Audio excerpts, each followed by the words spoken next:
Hello, everybody. Venerable Chuni and I have had the great pleasure of going into Coeur d'Alene to share what we're thinking about with the six perfections. And so I thought I would share one aspect of the perfection of generosity that I didn't really spend enough time with the night I was there. And unfortunately, this was a missed opportunity because there were two young people there. So anyway, I'm going to do it now. And we were all once young. There are some young ones here. And it's a great, great practice to do with anyone who's a kid that we know. So I thought I'd just go into this a bit. So I thought I'd give you the definition of the perfection of generosity. And this is from Lama Tsongkhapa's great treatise on the stages of the path. And he describes it in this way. The perfection of generosity is a mind perfectly free of attachment and stinginess that joyfully, without any hesitation, wants to give. That's pretty inspiring, and it's pretty vast. So I'm going to specifically target the gift of fearlessness, which is what we can show to kids any time that we're around them. And actually it'll inspire the other adults that we know who don't really do this practice. And I think the other thing that's important about the practice of generosity, the perfection of generosity, is that we're not always in a position to give financially or to give even material things. You know, things are, for some people, very, very tight. And then for some people, generosity is a very difficult thing to do. It's hard to give. And this practice of the gift of fearlessness is something we can do anytime, anywhere. So this is the definition of the gift of fearlessness. It's protecting living beings from fear of humans, such as kings and robbers, from fear of non-human beings, such as lions, tigers, and crocodiles, and from fear of the elements, such as water and fire. Today we should include wind and snow. So this is a rather outdated kind of definition, but it's basically protecting life of any kind. And so at the Abbey, if you've been here for more than 3 minutes at this time of year, we're busy protecting the lives of ants. And so we've got them here in this jar. And I think in other BBCs you've been introduced to this contraption. It's called an insectifunger. Is that right, Venerable Jampa? Yes. Thank you. So this is a very fancy device. You don't have to have this in your home. We've found that in the case of ants, often the best thing to use is a piece of paper and a Tupperware container. So you just scoop them in. We put them in the jar just so that later Venerable Semke, out of the goodness of her heart, takes them down Country Lane Road and reintroduces them or introduces them to a new home. Quite likely they make their way back up the hill, but we don't know. But anyway, that's the idea. So we're protecting their lives by getting them out of Ananda. And unfortunately, this is a great place to be. The ants have figured this out. You know, they can get Dharma teachings, there's lots of good things to eat, it smells nice in here, it's warm, and on and on. But the reality of it is that we're moving around. We have lots of people in a very small space that you've heard about repeatedly. And it's really hard often to not step on these ants. And so invariably, sadly, we step on them and often they're dead. So this is a practice of protecting life. And with this simple practice, when I was a kid, I didn't see this practice being demonstrated by anybody. Ants were a nuisance.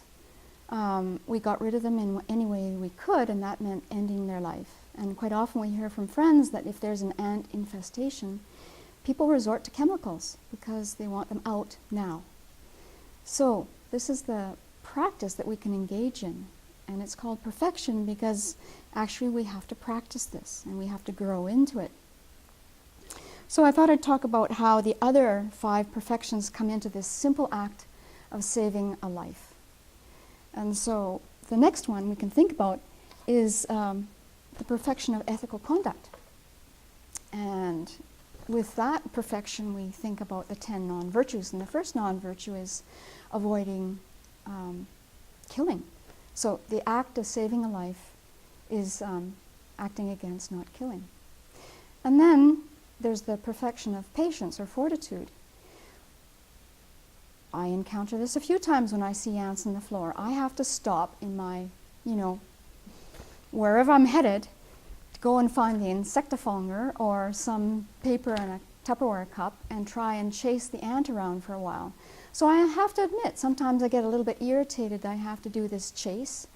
And then if I'm hurrying, I get even more irritated. And this is not obviously the perfection of patience.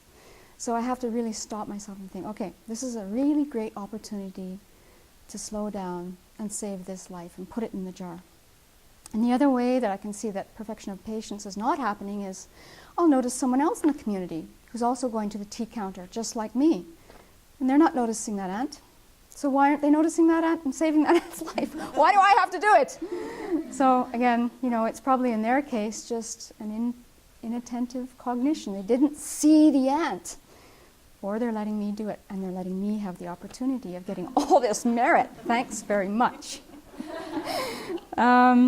Let's see. And then the practice of joyous effort. Well, actually, in the end, if you do have a little bit of irritation saving a life, you can just think, hey, I've saved this life. This is a wonderful thing.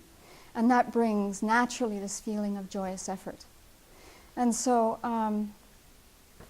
you know, quite often it's just a wonderful thing to walk down Country Lane Road and see these hairy caterpillars. Are they caterpillars, Jack?